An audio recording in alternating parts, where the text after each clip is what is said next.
ನಮ್ಮಲ್ಲಿ ಹೈಕಮಾಂಡ್ ಎಂಬುದು ಇದೆ, ಅದು ಏನು ಹೇಳುತ್ತದೆ ಎಂಬುದನ್ನು ನಾನು ಕೇಳ್ತೀನಿ ಅಂತ ಒಂದ್ ಕಡೆ ಸಿದ್ದರಾಮಯ್ಯ ಅವರು ಹೇಳ್ತಾರೆ. ಹೈಕಮಾಂಡ್ ಅನುಮತಿ ಕೊಟ್ಟರೆ ಇನ್ನೆರಡು ಬಜೆಟ್ ನಾನೇ ಮಂಡಿಸ್ತೀನಿ ಅಂತ ಹೇಳ್ತಾರೆ. ಅಂದ್ರೆ ಪೂರ್ಣಾವಧಿಗೆ ನಾನೇ ಮುಂದುವರಿತೀನಿ, ಮುಂದಿನ 2 ವರ್ಷಗಳಲ್ಲೂ ಕೂಡ ನಾನೇ ಮುಖ್ಯಮಂತ್ರಿಯಾಗಿ ಕಂಟಿನ್ಯೂ ಆಗ್ತದೆ. ಅಂದ್ರೆ ಒಂದು ಕೋಟ್ ಹೇಳ್ತಾರೆ, ಹೈಕಮಾಂಡ್ ಅನುಮತಿ ಕೊಟ್ಟರೆ ಅಂತ. ಅಂದ್ರೆ ಹೈಕಮಾಂಡ್ ಅಲ್ಲಿ ಹಾಗಿದ್ರೆ ಏನೋ ಒಂದು ಸಮಥಿಂಗ್ ಅದರ್, ಬೇರೆ ಆಯ್ಕೆ ಬಗ್ಗೆ ಚರ್ಚೆ ನಡೀತಾ ಇದೆಯಾ, ಇರ್ಬೋದಾ ಅನ್ನೋ ಒಂದು ಕುತೂಹಲ ಈಗ ರಾಜ್ಯದ ಜನರಲ್ಲಿ ಮನೆ ಮಾಡಿರುವಂಥದ್ದು. ಯಾಕಂದ್ರೆ ಮತ್ತೆ ಈ ಉಪಚುನಾವಣೆಗೂ CM ಸ್ಥಾನಕ್ಕೂ ಯಾವುದೇ ಸಂಬಂಧ ಇಲ್ಲ ಅಂತ CM ಅವರು ಹೇಳಿ ಯಾರಿಗೆ ಯಾವ ಮೆಸೇಜ್ ಅನ್ನು ಹೇಳಿಕೆ ಹೋಗಿದ್ದಾರೆ. ಯಾಕಂದ್ರೆ ಇತ್ತೀಚೆಗೆ ಯಾರು ಆ ಬಗ್ಗೆ ಕೇಳಿರಲಿಲ್ಲ. ಇವತ್ತು DK ಶಿವಕುಮಾರ್ ತುಂಬಾ ಸೈಲೆಂಟ್ ಆಗಿದ್ದಾರೆ. ಸೊ ಅಂತ ಸಂದರ್ಭದಲ್ಲಿ ಚುನಾವಣೆ ಹತ್ರ ಬರ್ತಾ ಇದ್ದಂಗೆ, ಚುನಾವಣೆ ಸಂದರ್ಭ, CM ಅವರು ಈ ಹೇಳಿಕೆ ಮೂಲಕ ಯಾರಿಗೆ ಮೆಸೇಜ್ ನೀಡಲಿಕ್ಕೆ ಹೋಗ್ತಾ ಇದ್ದಾರೆ ಅನ್ನುವಂಥದ್ದು ಬಹಳ ಚರ್ಚೆಗೀಡಾಗ್ತಾ ಇದೆ. ಯಾಕಂದ್ರೆ ಪುನರುಚ್ಚರಿಸಿದ್ದಾರೆ, ದಾವಣಗೆರೆಯಲ್ಲಿ ಯಾವುದೇ ಗೊಂದಲ ಇಲ್ಲ ಅಂತ ಹೇಳ್ತಾರೆ. ಇಲ್ಲಿ ಎಲ್ಲ ಗೊಂದಲಗಳು ಸರಿ ಹೋಗಿದೆ.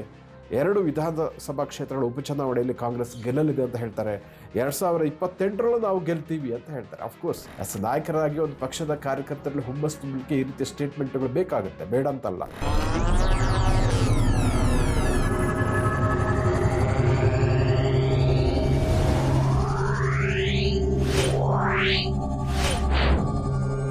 Yeah.